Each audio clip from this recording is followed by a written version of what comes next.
Y bueno, cuando quieras, Patricia, empezamos con este tema, que este tema habíamos elegido más que todo porque el vértigo en los niños es una patología poco frecuente y a la vez es difícil el tema del diagnóstico y la mayoría de las veces nos tenemos que manejar por el relato de los padres. Es importante llegar al diagnóstico, saber cómo vamos a evaluar al niño con mareos, y poder después hacer un diagnóstico diferencial. ¿Se trata realmente de una patología vestibular o tiene otra patología sistémica?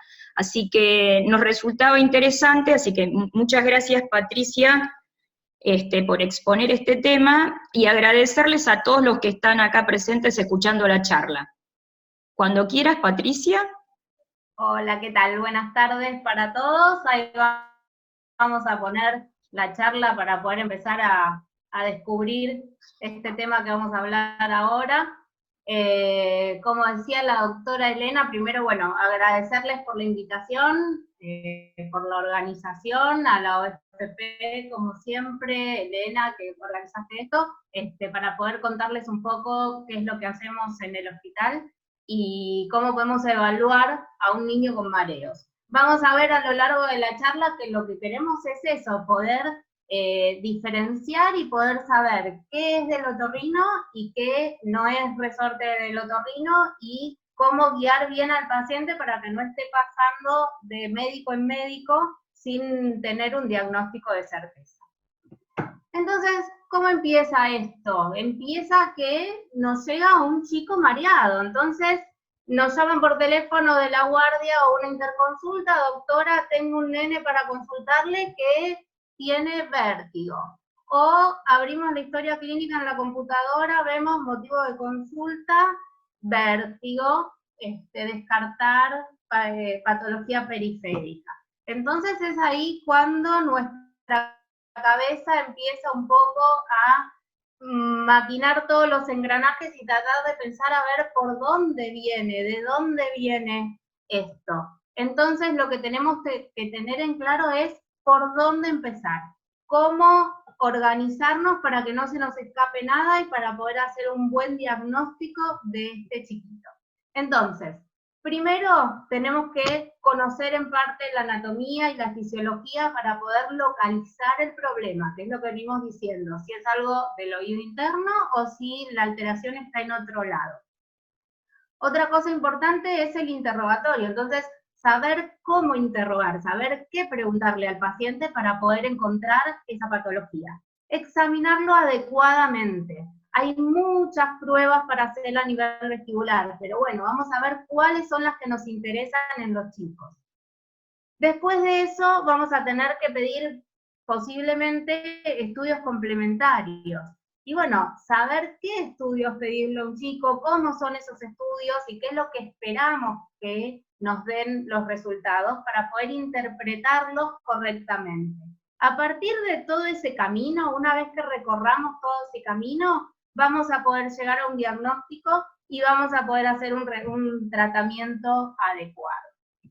Entonces, para empezar con ese caminito, vamos a tratar de encontrar el problema. Y como decíamos, tenemos que hacer una buena anamnesis y un buen interrogatorio. Hay que escuchar al paciente con vértigo. Los que hacen otorrinolaringología en general están acostumbrados a que los pacientes con vértigo vienen y hablan mucho. Y cuentan y cuentan y cuentan muchas historias y empiezan con hace 10 años atrás, ¿qué le pasó? Bueno, lo que tratamos de hacer es un poco de guiar ese interrogatorio. El interrogatorio nos va a llevar mucho tiempo, va a ser algo que le vamos a tener que invertir tiempo de la consulta, va a llevar gran parte de nuestra consulta y va a ser muy importante. Pero en este caso tenemos doble tarea, tenemos que escuchar a los papás, pero es muy importante también escuchar a los chicos. Los chicos nos pueden relatar y nos saben relatar si es que se le mueve el piso, si se le mueve la casa, si giran como una calecita, si sienten miedo que se van a caer, cuál es la sensación que tienen los chicos, es importante escucharlos. A veces los papás pueden sobreestimar el síntoma ¿Por qué? Porque se asustan, porque no saben qué es lo que le está pasando a los chicos, porque piensan que tiene alguna patología muy importante, entonces tenemos como un relato un poco sobreestimado. Pero escuchando a los chicos y ubicando un poco cada uno de los síntomas que tiene, vamos a poder llegar a un diagnóstico de una manera más precisa.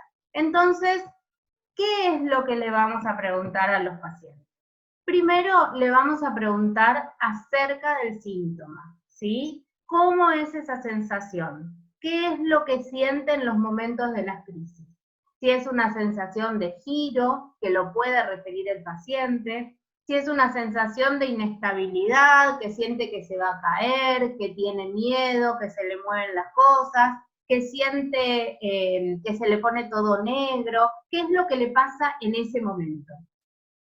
Después vamos a preguntar cuándo empezó. ¿Empezó ayer a la noche? ¿Empezó hace un mes? ¿Empezó hace años que lo tiene y le sigue pasando?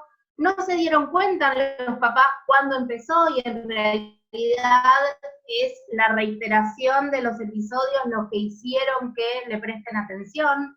¿Y cómo empezó? Si empezó de manera súbita, si empezó de a poquito, como decíamos recién, no se dio cuenta y de repente el nene decía 20 veces que estaba mareado, no le dieron bolilla hasta que se dieron cuenta que sí y empezaron a consultar sobre esa sensación. Una pregunta que vamos a tener que hacer, que es muy importante y que vamos a tener que tratar de que sí o sí nos defina bien el paciente, es cuánto le dura esa sensación de vértigo o mareo.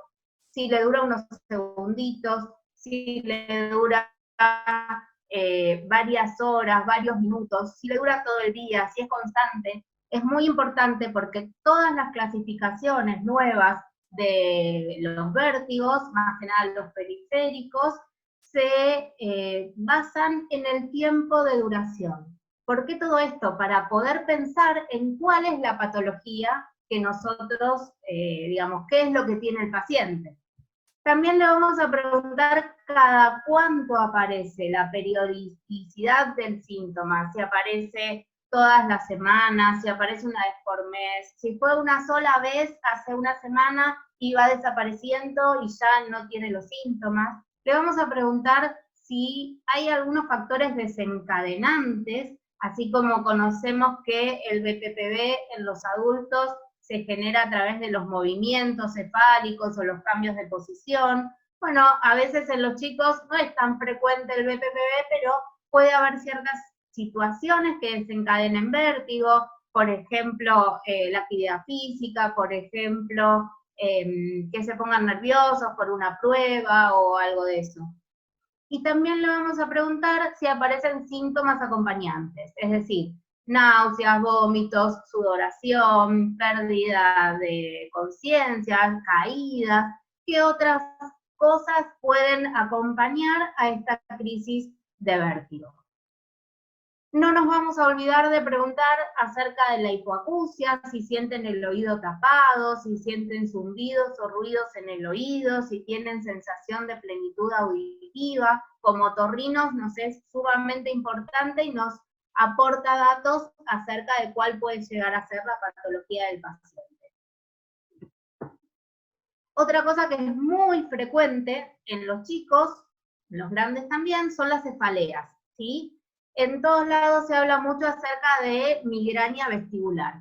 Migraña vestibular, que hoy como no vamos a hablar de patología, simplemente lo voy a nombrar, no es que toda cefalea acompañada de vértigo es una migraña vestibular, para nada.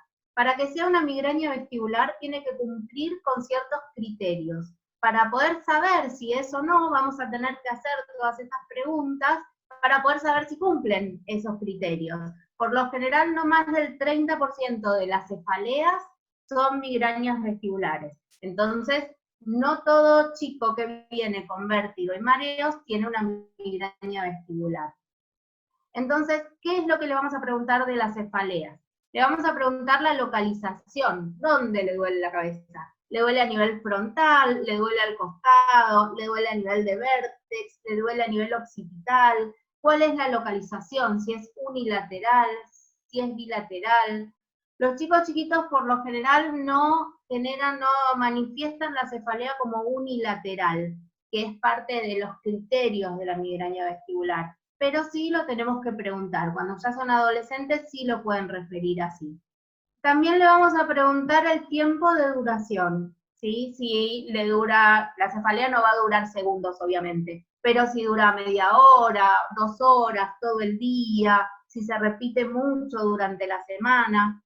A los chicos les podemos preguntar también acerca de la intensidad subjetiva, es decir, ¿cuánto te duele? Si 1 es muy, muy poquito, que apenas lo sentís, y 10 ya es muchísimo que te tienen que llevar al doctor o a la guardia, ¿cuál es esa intensidad del 1 al 10? O mostrarle una barra con unas caritas pintadas desde verde hasta rojo, cualquier escala donde ellos me puedan contar cuánto es ese dolor de cabeza.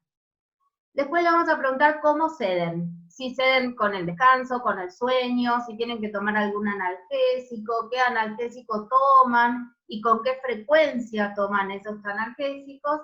Y por último le vamos a preguntar también acerca de los antecedentes familiares. Por lo general, estos chicos tienen antecedentes familiares de migraña o de cefaleas en alguno de las ramas de la familia. También vamos a preguntar sobre otro tipo de antecedentes, como por ejemplo la cinetosis, que son los mareos que tienen en los viajes, ¿sí? Si cuando suben al colectivo, si cuando van en tren, ahora no mucho con el corona, pero bueno, en auto, si se marean, si le dan ganas de vomitar, si tienen algún tipo de trastornos visuales, si usan anteojos, si hay alguna alteración, si está controlado todo eso. Los antecedentes de traumatismos encefalocranianos también son importantes y no hace falta que sea un traumatismo inmediato. Puede ser un traumatismo hasta de 1 año atrás y que sea importante para que siga con estos episodios de vértigo. Y nos vamos tan atrás en la anamnesis que hasta le preguntamos los antecedentes perinatológicos y le preguntamos los antecedentes de alto riesgo auditivo, los pacientes que recibieron quizás gentamicina digamos, al nacimiento. Sabemos que la gentamicina es ototóxico, pero también es vestibulotóxico. Entonces puede manifestar una lesión vestibular por esa gentamicina. Y también algo que ahora se tiende a estudiar mucho, que es el citomegalovirus. El citomegalovirus puede producir hipoacusias tardías, pero también puede producir alteraciones vestibulares importantes. Entonces, son cosas que tenemos que preguntar. Los antecedentes de sífilis, todo lo que es perinatológico también nos interesa en el interrogatorio del vértigo. Con lo cual, como ven, este interrogatorio nos va a llevar bastante tiempo de la consulta. Nos vamos a tomar ese tiempo porque está bien invertido ese tiempo, porque nos va a facilitar muchas cosas y nos va a dar solo con esto, prácticamente un 80% del diagnóstico. Yo después de todas estas preguntas, ya tengo una sospecha de qué es lo que tiene el paciente. Ya me voy dando una idea de para dónde llevar el resto de la consulta. Es importante y, por ejemplo, si vemos que, lo que decimos siempre, se van demasiado con el relato y todo, tenemos toda esta guía que está ahí en el Power, como para saber que estas preguntas no nos pueden faltar. Yo por lo general le digo a las mamás, ustedes empiecen a contar y probablemente yo los corte como para hacerle algunas preguntas para ir al detalle de lo que necesitamos como información para estos episodios. Pero con todo esto ya tenemos casi todo cocinado, pero ahora lo vamos a tener que demostrar y vamos a tener que hacer un examen físico donde todo lo que nosotros estamos pensando lo veamos reflejado en la clínica, ¿no? Entonces pasamos a el otro punto de nuestro caminito, que era examinar adecuadamente. Para examinar adecuadamente tenemos que encontrar las pruebas que sean adecuadas para cada edad, ¿sí? Si uno ve los libros de vestibular, hay un montonazo de pruebas que estudian un montón de reflejos y de vías y de cosas engorrosas y difíciles de estudiar, pero muchas de ellas estudian lo mismo, con lo cual podemos seleccionar algunas que nos vayan dando información sobre cada una de esas vías. Es importante acá en los chicos evitar la frustración, ¿sí? Porque si le vamos a hacer pruebas muy difíciles, que se caigan, que no le salen, la verdad es que no van a querer seguir colaborando con el resto del examen físico, ¿sí? Aparte son chicos que muchas veces vienen de varios médicos, que todos le piden estudios, que todos le hacen exámenes, y ya están medio cansados. Entonces hay que evitar la frustración, hacer las pruebas que necesitamos, es decir, si hay una lateralización y se cae, yo necesito evidenciar esa lateralización. No es que no lo voy a hacer parar porque no se quiere parar, pero tratar de seleccionar las pruebas que son más representativas, ¿sí? Y como dice el punto de abajo, aquellas que me otorguen información de la posible causa. No le voy a hacer toda la batería si yo sé o pienso que vamos hacia determinada patología, me encauzo hacia las pruebas que me van a demostrar lo que estoy buscando.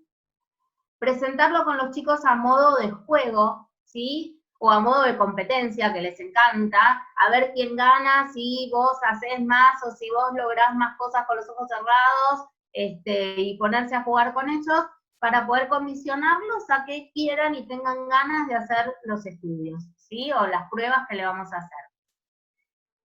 ¿Qué es lo que vamos a buscar y cómo lo vamos a buscar? Vamos a nombrar 2 o 3 cositas, en principio de los receptores. Tenemos los ojos que nos van a dar toda la información visual de dónde estamos parados, del espacio, de lo que tenemos adelante, de lo que tenemos atrás, ¿sí? Por otro lado tenemos el oído. El oído por los sonidos nos va a ubicar también en el espacio, nos va a decir si viene un camión del costado con la bocina o qué es lo que sucede. Las articulaciones también son un medio de recibir estímulos, los pies, cuando uno va caminando, la famosa entrada podálica de información, lo propioceptivo, saber si estoy caminando sobre el pasto, o sobre goma espuma, o sobre un terreno firme. Eso es toda información que tiene que ver con el equilibrio. ¿Qué hacemos con toda esa información? Toda esa información va a llegar a los núcleos vestibulares y va a tener conexiones con todo el resto de los aparatos. Por eso es lo que estamos evaluando. Va a tener conexiones con la corteza, con los núcleos oculares, con el cerebelo, con el sistema neurovegetativo, obviamente con todo lo que es oído interno, y por eso los otorrinos tenemos registro también de la patología vestibular, ¿sí? No los voy a aburrir demasiado con las vías, pero quiero que nombremos 3 reflejos que serían los más importantes para el diagnóstico, porque son los que me van a dar las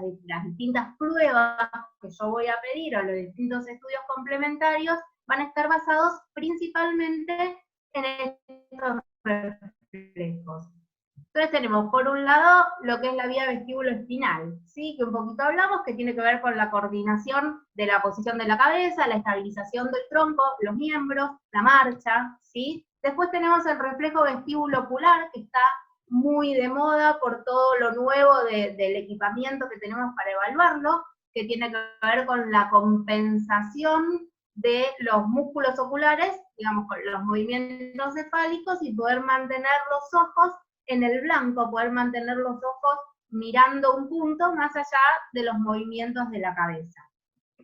Y por último tenemos el reflejo vestíbulo-cólico, ¿sí? Que va a tener que ver, lo vamos a ver también con de qué manera lo medimos, ¿no? Pero es un estímulo auditivo que se transmite y se recepciona a nivel del oído interno, y obtenemos una respuesta a nivel del músculo esternocleidomastoideo que lo podemos evaluar. Entonces, cuando más adelante veamos todo el resto de las pruebas, ¿qué es lo que estamos evaluando? Y bueno, el reflejo del vestíbulo ocular, el vestíbulo espinal, perdón, la marcha y una posturografía, el vestíbulo ocular con la BNG y el VHT, que lo vamos a ver, y el vestíbulo cólico con los BEMS, que son los potenciales evocados miogénicos vestibulares, ¿sí? Pero bueno, ¿qué es lo que quiero, por qué nombro todo esto? Porque a partir de estos estudios, nosotros tenemos una evaluación completa de todo lo que es el sistema vestibular. Podemos evaluar los 6 canales, podemos evaluar sáculo, utrículo, los nervios vestibular superior e inferior por separado, y si llegamos a necesitar algo más anatómico, más de la morfología, vamos a pedir una tomografía. Es decir, que con los estudios que vamos a ver ahora, tenemos una evaluación completa de todo el sistema vestibular. Entonces vamos a empezar a levantar al nene, ya le preguntamos de todo, ya le hicimos todas las preguntas, anotamos todo, hablamos con el nene, hablamos con la mamá, entonces vamos a hacerle el examen físico, ¿sí? La primero, principal, prueba Romberg por todos conocidos, pies justitos, derechito, primero lo dejo con los ojos abiertos para que se acomode, y después ojitos cerrados, ¿sí? Se paran así, o con las manitos cruzadas adelante. El tema es, como que la palabra clave en vestibular ahora era tiempo. No tenemos que hacerlo rapidito, que se pare, que cierre los ojos, bueno, listo, no. Por lo menos son 40 segundos para que aparezca, si hay una lateralización, a veces hay cierta latencia para poder observarla. Entonces lo dejamos quietito, le decimos que no haga trampa, que cierre los ojos y que se quede paradito, ¿sí? Otra prueba que todos conocen es el Romberg sensibilizado. Un piecito adelante, un piecito atrás y después invirtiéndolo. La realidad es que los que me conocen saben que mucho no la uso al Romberg sensibilizado. Los chicos y los adultos mayores por lo general tienden a no poder mantener esta posición, a hacer algo incómoda. Por lo cual, como decíamos, tratemos de evitar la frustración. Si toda, digamos, la información que nos da esta prueba la podemos obtener de otro modo, podemos pasar a otra prueba mejor, ¿sí? Después tenemos la prueba de indicación de Barani, donde también está paradito, o en algunos libros está escrito con el paciente cómodamente sentado, hombros flojitos, estirando los dedos, apuntando para adelante. Nosotros podemos poner, como está ahí abajo, a ver, ahí lo marco, como está en la foto, podemos poner los dedos como marco de los dedos del paciente, como para que no podamos ver si lateraliza o no lateraliza para alguno de los lados. A ver si podemos hacer funcionar este video. Acá vamos a ver una prueba de Romberg alterada, ahí va, ahí está. Bueno, es un boomerang, ¿no? Es más pedagógico, pero para que vean que se va para el costadito. Y una prueba de Barani alterada, ahí viene, hasta, también se va para un costadito. ¿Ah? Seguimos con el examen físico. La prueba de Barani dinámica, eso mismo que hacíamos señalar, pero esta vez en vez de dejarlo quietito, lo vamos subiendo, le decimos que suba para arriba y para abajo, y evaluamos si los brazos, si hay una desviación segmentaria, si se van para alguno de los laterales. Otra prueba conocida es la marcha Unterberger, que es la marcha en el lugar, rodillitas bien arriba, marchando, por lo menos también 40 pasos en los chicos, 50 pasos en los adultos, lleva un tiempito, y es patológica cuando existe un giro de más de 30 grados desde donde estaba en un principio. Otra prueba que le podemos hacer, donde también evaluamos la marcha, es el famoso pan y queso, o marcha en tándem, adelante, un pie adelante, atrás, que vaya caminando. En realidad la marcha ya la evaluamos cuando el paciente viene al consultorio. Cuando abrimos la puerta y lo hacemos entrar, ya vemos cómo camina, si viene agarrado de la mamá, si no, si se sube bien a la silla, si le cuesta. Todo eso forma parte también del examen físico. Después tenemos la prueba índice nariz, ¿sí? Que la podemos tomar como está arriba, o la podemos tomar como vemos en las dos fotitos de abajo, que toque mi dedo y su nariz. Ahí estamos evaluando la dismetría, estamos sospechando algo cerebeloso. Y también podemos evaluar la diadococinesia, todo lo que tiene que ver con la coordinación, ¿sí? Si seguimos en el examen físico, le vamos a hacer seguir con la mirada, ya sea el dedo, un títere, un muñequito, lo que sea. Vamos a hacerle un seguimiento en todo el plano de la mirada, y acá vamos a estar evaluando Por un lado, los pares craneales, vamos a estar evaluando el tercero, el cuarto, el sexto, para ver la motilidad ocular, y por otro lado le podemos hacer el seguimiento de ese muñequito, tanto en el plano horizontal como en el plano vertical, para poder ver cómo sigue ese objeto. Otra prueba que también tomamos es esta que se llama cover test, que le cubrimos un ojo alternativamente y después el otro, y lo que vamos a evaluar es si cuando le destapamos, el ojito que estaba tapado produce algún movimiento, si se desacomodó, si se nos fue para arriba, si se nos fue para abajo, y tiene que volver a acomodar, ¿sí? Entonces eso es importante para evaluar también toda la parte central. Siempre que evaluamos los movimientos oculares y que le miramos los ojos al paciente, tenemos que prestarle atención a que esos movimientos tienen que ser sincrónicos, tienen que seguir al blanco que yo le estoy mostrando, los dos ojos simultáneamente, no tienen que sobrepasarlo, no tienen que hacer ninguna sacudida de recuperación para poder encontrar el blanco, y tienen que tener un desplazamiento con una velocidad igual para un lado y para el otro, y para los dos ojitos, ¿sí? Parece como algo obvio, pero no, ahí es donde encontramos las alteraciones. Seguimos con el examen físico, seguimos con el títere o con el muñequito, y como decía antes, hacemos seguimiento para un lado, para el otro, para arriba y para abajo. Después le hacemos movimientos sacádicos, que sería primero que mire de un lado, del otro, de un lado y del otro, ¿sí? Le podemos tomar la convergencia también. Y después está la prueba de supresión del borde, donde hacen como un giro de 180 grados, siguiendo su dedito o siguiendo el muñeco, para evaluar también la función cerebelosa, ¿sí? Con esto queremos demostrar más que nada eso.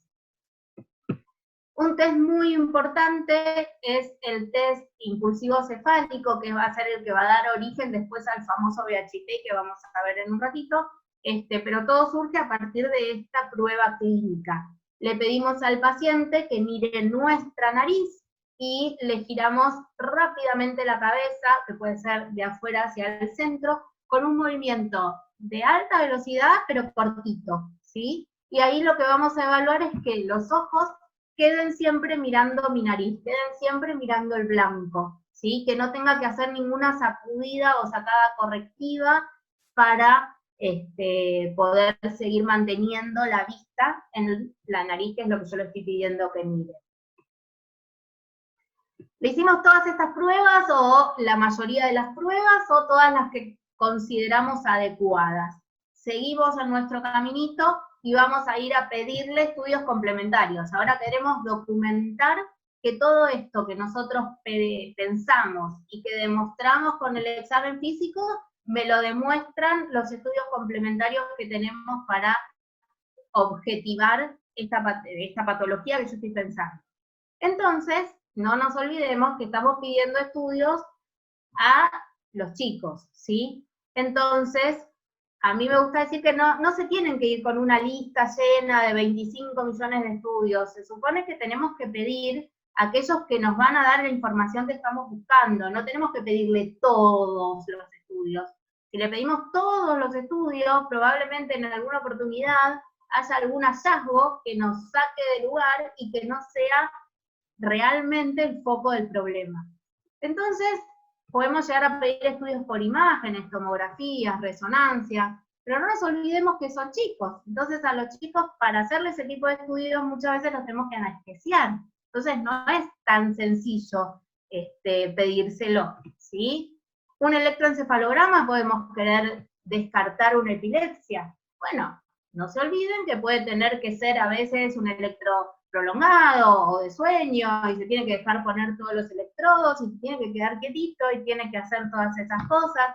O le puedo tener que pedir un estudio de laboratorio, que muchas veces si va con anestesia, encima le hacen un electro, le sacan sangre, lo estamos exponiendo a radiación. Entonces, la realidad es que hay que ser muy criteriosos a la hora de pedir un estudio complementario, y damos puramente lo que necesitamos, los chicos se quedan quietitos y se portan bien en la foto que ven ahí de la presentación, pero la realidad es que no siempre tenemos tanta colaboración, y llega un momento que se cansan y no quieren saber nada, y ya no hay ni estudio, ni juego, ni competencia que logre que podamos tener la colaboración de los chicos. Y la realidad es que para todos los estudios vamos a necesitar la colaboración de los chicos. Entonces, medir un poco qué es lo que vamos a pedir.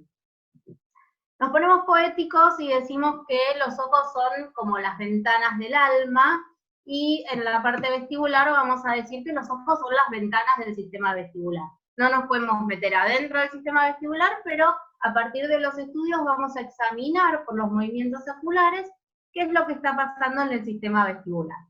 Y tenemos principalmente la videonistagmografía y el VHT, ¿sí? Que ahora vamos a ver las distintas técnicas y cómo lo usamos. Y ahí tenemos las máscaras, por un lado la máscara esta más grande con 2 cámaras, hay distintos equipos, ahora este tipo de equipo también puede realizar todas las pruebas que hacíamos con la videonistagmografía, hay otro tipo de VHT también, distintas marcas, cualquiera de ellos. ¿Y qué es lo que vamos a evaluar con la videonistagmografía o con el VHT? Por un lado, como vimos antes, el seguimiento lento, ¿sí?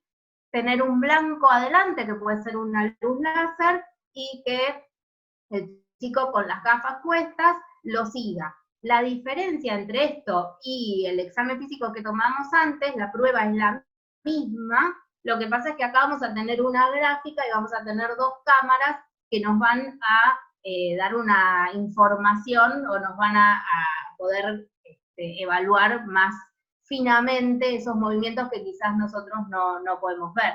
Movimientos sacádicos, el reflejo optokinético, todo eso lo podemos evaluar por medio de este tipo de estudio. Cuando le tapamos, esa misma máscara la tapamos, la vamos a usar para evaluar el nistagmus, ¿sí? Nosotros ahí en la computadora vamos a tener esas camaritas infrarrojas que vamos a estar viendo los ojos. No se olviden que el nistagmus periférico se inhibe con la fijación ocular y con la luz. Entonces, quizás cuando es muy suave, muy tenue, lo tenemos al chico en el consultorio fijando la vista en algo, o en nosotros mismos, o en nuestro dedo, y con la luz normal, entonces no podemos ver algún tipo de nistagmus. De esta manera, cerramos, está oscuro, no hay fijación ocular, podemos evidenciar un nistagmus periférico. Ojo, a algunos de los chicos le tienen miedo a la oscuridad. Entonces, a veces, así fácil como suena, se nos complica un poco más poder hacer las pruebas. Ahora vamos a ver enseguida las pruebas posicionales y también los valores de ganancia de los 6 canales que lo podemos tomar a partir del VHT. Acá están las máscaras y acá está la compu como lo evaluamos, ¿sí? A los chicos le podemos hacer con la máscara puesta también las que ya conocidas maniobras para evaluar un BPPV o para evaluar los canales semicirculares, igual que en los adultos. Pero pensando un poquitito, bajando un poquitito y entrando en el tiempo del coronavirus ahora, empezamos a entender algunas cosas, ¿sí? Como por ejemplo la colaboración de los chicos. Sabemos y nos damos cuenta que esto es un estudio no invasivo, muy fácil, que no estamos provocando vértigo en los chicos ni nada de eso, pero se tienen que poner la máscara. Y ahora, con todo este tiempo de coronavirus, nos estamos dando cuenta nosotros los grandes lo incómodo que es ponerse la máscara, ¿sí? Que no está, que nos molesta, que nos pica, que nos aprieta, y la realidad es que a los chicos las máscaras se las tenemos que poner apretadas, se las tenemos que poner justitas, porque si se mueven eso me puede dar falsa información, puede parecer un nistagmus que en realidad no es. Entonces a veces los chicos no colaboran tanto, los más chiquititos. Así que nos damos cuenta ahora que lo estamos usando. Es un estudio simple, sencillo, pero que requiere de que tengamos una buena relación y unas ganas de que el nene lo haga, ¿sí? Otra cosa que se nos presenta como dificultad es que los chicos tienen el puente nasal bajo, ¿sí? entonces cuando queremos ponerle el anteojo queda un poco suelto, y si queda suelto no nos sirve. Entonces tenemos estos dispositivos que están acá, y que tenemos este, que es un poco más anchito, que nos sirve para los chicos para poder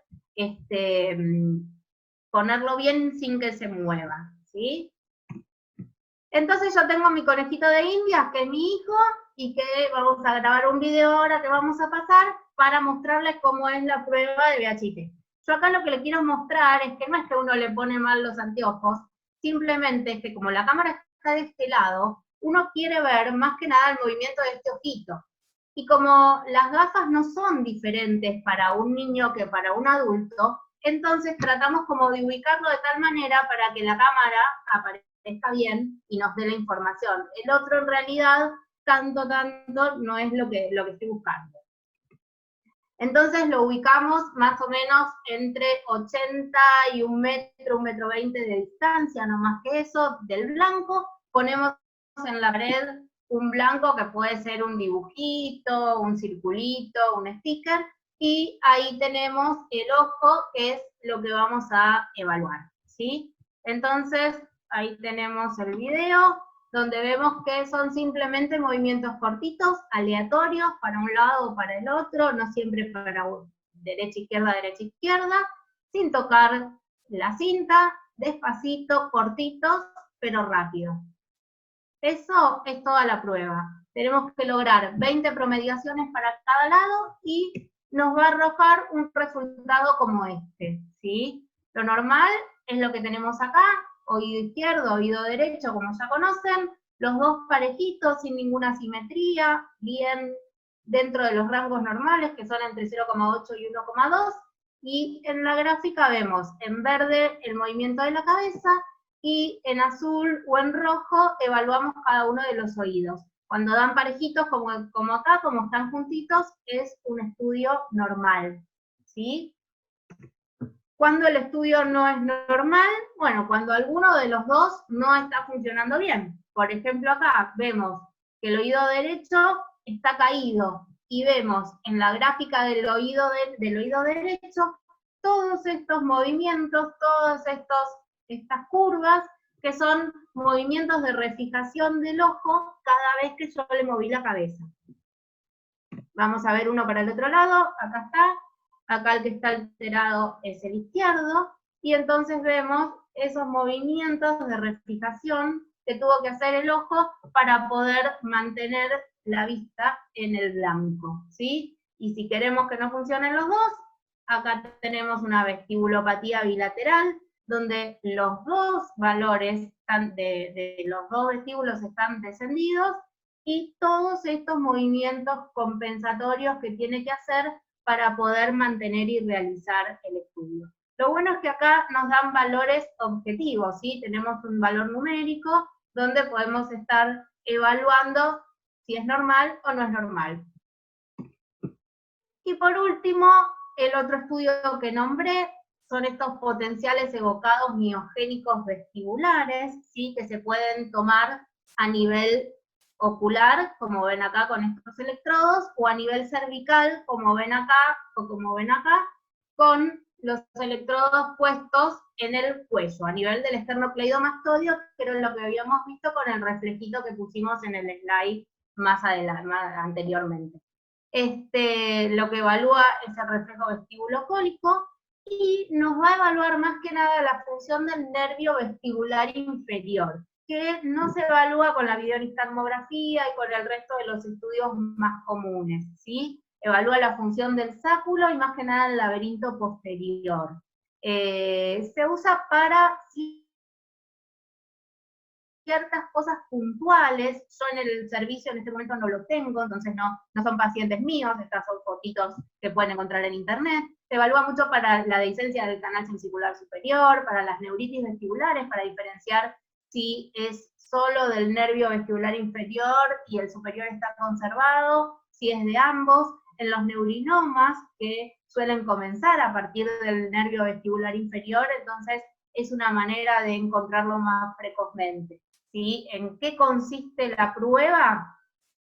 es un potencial como los potenciales que conocemos auditivos, pero tenemos un estímulo sonoro que le va a llegar por estos auriculares y va a mantener el cuello en contracción, el paciente va a ver, va a girar hacia el costado de la cabeza, manteniéndola siempre en un tono, manteniéndola como en esta parte verdecita, y los electrodos van a registrar estas ondas, una onda positiva a los 13 milisegundos y una onda negativa a los 23.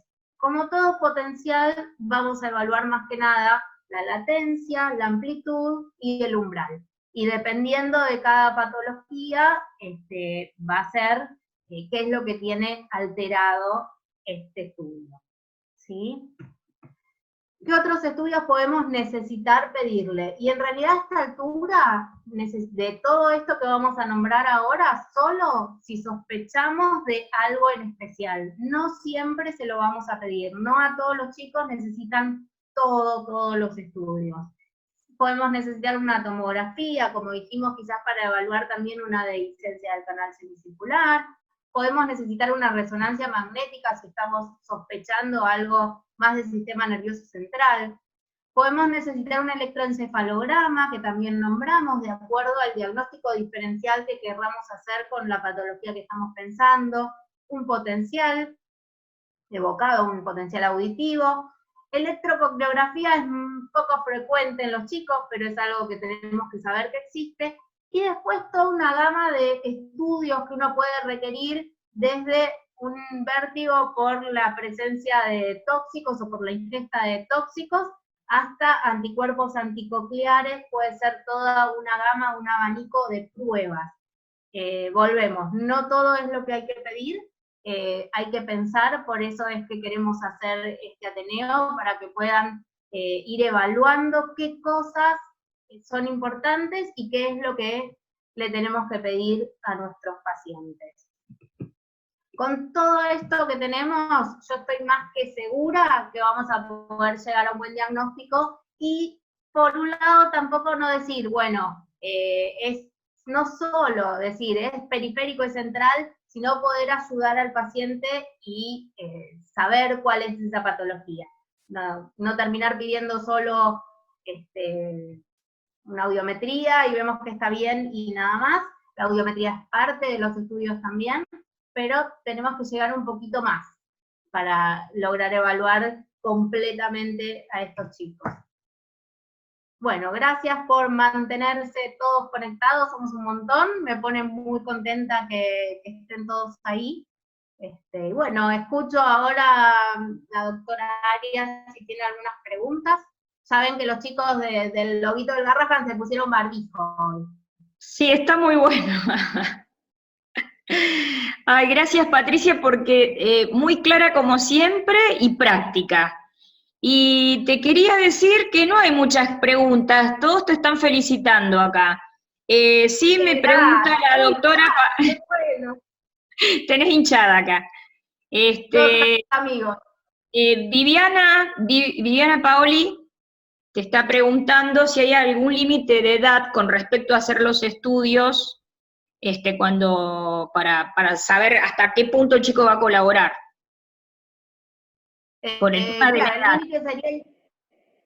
El límite sería más que nada inferior. La realidad es que hemos tenido chicos de 3 años o casi a cumplir 3 años, súper piolas, y que pudieron hacer con determinados juegos, en lugar de ponerle un sticker, le poníamos una lucecita, o hasta y los chicos despiertos, digamos bien, podemos hacer un VHIT tranquilamente.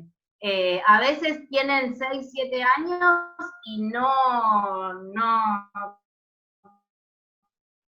quieren, no lo quieren hacer, o miran para cuál van a recibir un resultado de un VHIT de un adulto que va a estar las curvas recontra lindas, bien dibujaditas, sin ningún error ni nada.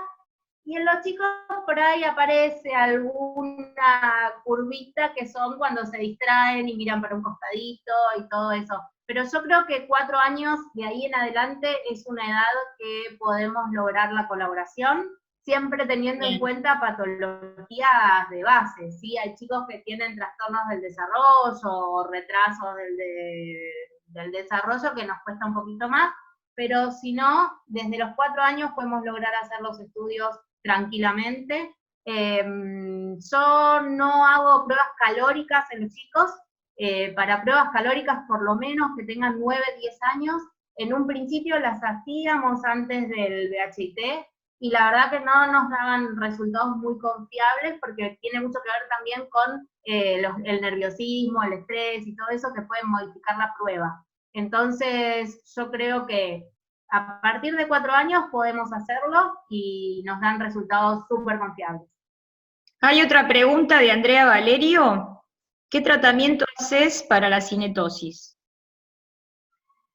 Bien, ahí hoy no hablamos tanto de patología, pero bueno, para la cinetosis tratamos de darle pautas. Primero, ver si con la parte preventiva o con algunas pautas como pueden ser tratar de que mire hacia adelante, obviamente que por las reglas de seguridad no podemos sentar a un nene chiquito adelante en el asiento al lado del conductor, pero sí podemos hacer que le pongan la sillita más al medio, entonces que vaya mirando para adelante y que no vaya mirando para el costadito. A veces los que se animan, tener un volante en la mano y sentir que son ellos los que manejan. Ahí tenemos pacientes, creo que está Rosy conectada, pero que con rehabilitación vestibular andan muy bien y tenemos muy buenos resultados. Así que, más que nada eso, las pautas, tratamos de que no llegara a la medicación para la cinetosis, tratamos de ir haciendo todo este tipo de tratamiento primero, pero si hace falta en los viajes prolongados, si se tiene que ir de vacaciones, ahí sí quizás darle algún anticinetósico vía oral. ¿Y a partir de qué edad le das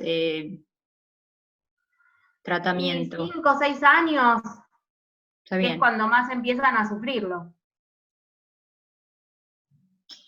Y acá hay otra pregunta. ¿Está asociado el vértigo en niños con hipoacusia?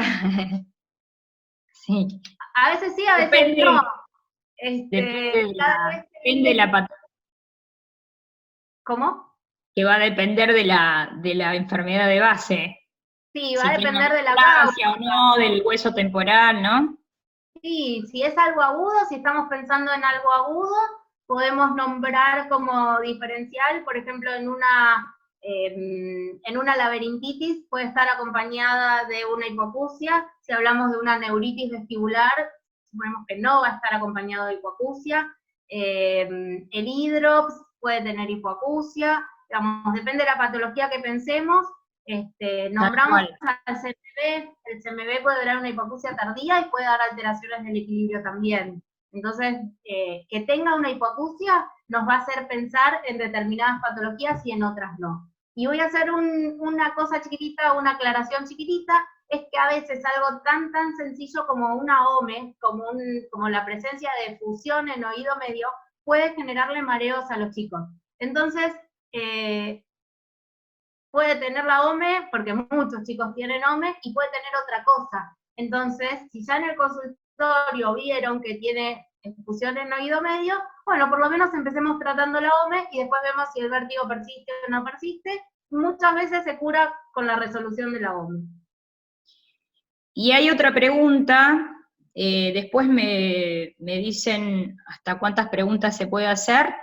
En pacientes con vértigo a repetición y exámenes normales, ¿cómo descartás el vértigo psicógeno?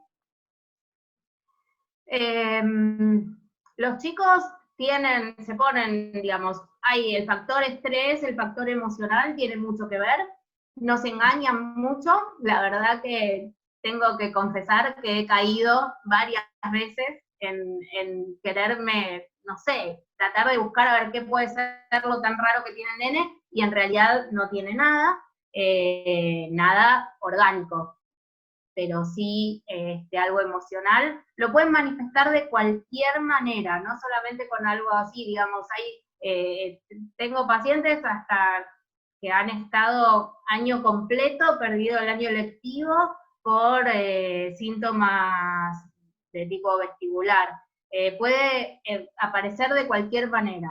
En realidad va a tener que ver con el interrogatorio, va a tener que ver con el reinterrogatorio. Muchas veces vemos que no nos alcanza una sola consulta para llegar al diagnóstico. No es que nosotros agarramos, vemos, tiene el septum desviado, listo, esto va para cirugía, terminamos acá. No, a veces necesitamos una segunda consulta y otra vez preguntar, porque quizás en la primera nos lo contaron de una manera y después obtenemos más detalles hasta ir llegando al diagnóstico. Es una cosa que, como digo, la palabra clave es tiempo, todo nos lleva bastante tiempo y saber escuchar. Bien, perfecto. Y te hago la última pregunta. Alguien pregunta dónde se hacen, en qué lugares se están haciendo este tipo de estudios a nivel hospitalario y a nivel privado. Otra pregunta, que va a ser la última, ¿qué tan frecuente el BPPV en los niños? Bien, contesto primero la última. En cuanto a mi estadística, no es más del 5 al 8% de las patologías, el BPPV, el vértigo posicional en los chicos. No estoy hablando del vértigo paroxístico benigno de la infancia, sino del posicional como lo conocemos en los adultos. En los adultos es casi un 70%, en los chicos no llega al 10%. Ahora quizás, lo que más preguntamos es la relación con deportes de contacto, taekwondo, o alguna de esas cosas que hacen, telas, danza árabe, todas esas cosas pueden llegar a desencadenar un BPPV o algún traumatismo importante, alguna caída, si no es menos frecuente, mucho menos frecuente que en los adultos. En cuanto a los estudios, bueno, en el Hospital Garrahan los hacemos, obviamente. No tenemos BEMS, pero sí videonistagmografía, sí el VHT y todo el resto de lo que nombramos lo hacemos en el hospital. Así que cualquier cosita, en la presentación estaba el mail, me preguntan y vemos el que tenga algún paciente que lo necesite. No justamente ahora en esta pandemia, pero normalmente los vemos sin problema. Bueno, quiero agradecerte, Patricia, porque la verdad que estuvo excelente, la mayoría de la gente te está felicitando, y varios preguntaron sobre la bibliografía, así que se tendrían que comunicar a través de tu mail, con vos. El mail, ahí vi que alguien lo preguntó, es p de patricia.sommerfleck, pasa que se las complico con cómo se escribe el apellido, @gmail.com, me pueden mandar, no hay ningún problema. En cuanto a bibliografía, sí, hay un montón. Mucho de todo esto es pura y exclusivamente experiencia en el OSPI de ver a los chicos, que ya por suerte suman bastantes, así que no hay ningún problema, lo compartimos. Espérame. Te hago una preguntita más, que Romina, que podemos seguir preguntándote. Un montón. Dice, hay una pregunta de un doctor. Sí. No tengo mucha experiencia en crisis de vértigo muy agresivas en niños. En el caso que se presente un paciente pediátrico con un fallo vestibular agudo muy sintomático, primero lo compensa con tratamiento médico para poder realizarle los estudios. Sí, bueno. Sí. El manejo ahí es parecido al manejo de los adultos. Primero le damos un tratamiento sintomático, antivertiginosos, antieméticos, y a partir de ahí, por más de que el VHT no sea un estudio invasivo, ni algo que le provoque más vértigo que el que tiene, a veces no en el momento exacto de ingreso de la crisis se lo podemos hacer, pero sí podemos hacer otras pruebas, como vimos en el examen físico, que me van a dar idea de que puede cursar, por ejemplo, con una neuritis vestibular. una vez compensado un poquitito el cuadro y que yo le pueda mover un poco la cabeza, ya le hacemos el estudio. A veces entran con cefaleas y vértigo, con una cefalea tan intensa que también se acompaña de vértigo, y ahí también primero tenemos que compensar un poquitito porque cualquiera de nosotros que tuvo en algún momento un dolor de cabeza sabe que no quiere que le muevan la cabeza en ese momento, así que sí, primero, si está muy sintomático, calmamos los síntomas y después hacemos los estudios. Y preguntan qué tratamiento, qué fármacos utilizás, pregunta Claudia Becker. Según tu experiencia, ¿qué tratamiento utilizás? Pero no me especifica en qué caso. Depende para qué. Sí, tal cual, no me especifica. Primero y antes que nada, los antieméticos, digamos, Reliberan o cualquiera de esos, como para calmar los síntomas más importantes. Cuando digamos, lo más conocido es el Dramamine, nosotros tratamos de que esa medicación no es un sedante laberíntico, con lo cual no se utilice por más de 48 horas, no es algo para un tratamiento prolongado. 48 horas que baje la sintomatología y después tenemos que ir dejando que compense solito para poder tener un buen resultado y para poder evaluarlo. Entonces tratamos de que no más de 48 horas de ese tipo de medicación. A veces requieren corticoides, en mi experiencia estoy a favor de la utilización del corticoides, no a dosis inmunosupresoras obviamente, sino a dosis antiinflamatorias, pero también lo usamos. Y después la realidad es que en los chicos, de acuerdo a la patología, tenemos más lo preventivo y esto de la charla y esto de entender al paciente y de medidas higiénico-dietéticas, por así llamarlas, que de medicación en fármacos para darlos. Y otra pregunta con respecto a fármacos, ¿qué opinas de usar difenhidramina? Hay a chicos que les da buen resultado, que andan bien y que con eso están bien, y a otros que les hace lo mismo. Así que, bien. En principio depende de la patología, pero mucho no la uso. Ok. Y una preguntita más, ¿qué experiencia tenés en posturografía? Dice, me interesa consultarle patrones en niños a diferencia de los adultos, dado el desarrollo psicomotor del niño. En posturografía estábamos en todo lo que eran los grandes posturógrafos que ocupaban mucha, digamos, una habitación entera de hace tiempo atrás, que en eso no tengo experiencia porque nunca lo usé.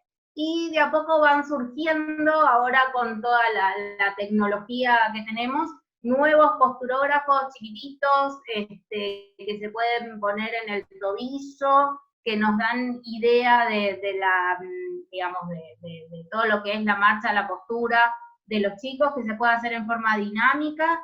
Yo no lo usé en el hospital, lo conozco, pero no lo usé en el hospital. No te puedo decir mi experiencia en cuanto a los resultados o comparados con los adultos, porque no lo usé. Bien. Y ya te digo, son todas felicitaciones. O sea que la charla estuvo muy clara. Buenísimo. Bueno, muchas gracias, Patricia. Bueno. Nos encontraremos para el próximo Ateneo, va a ser, lo va a presentar Fonoaudiología. No sé si en el mes de junio o julio, y el segundo Ateneo de Otorrino va a ser en agosto. Probablemente en agosto. Gracias a todos por estar conectados, la verdad que me encantó que seamos tantos. La verdad. Gracias por la invitación y por haberme escuchado. Excelente. Cariños a todos los que están, a todos los conocidos. Hay mucha gente, sí, hay mucha gente del interior. Cariños.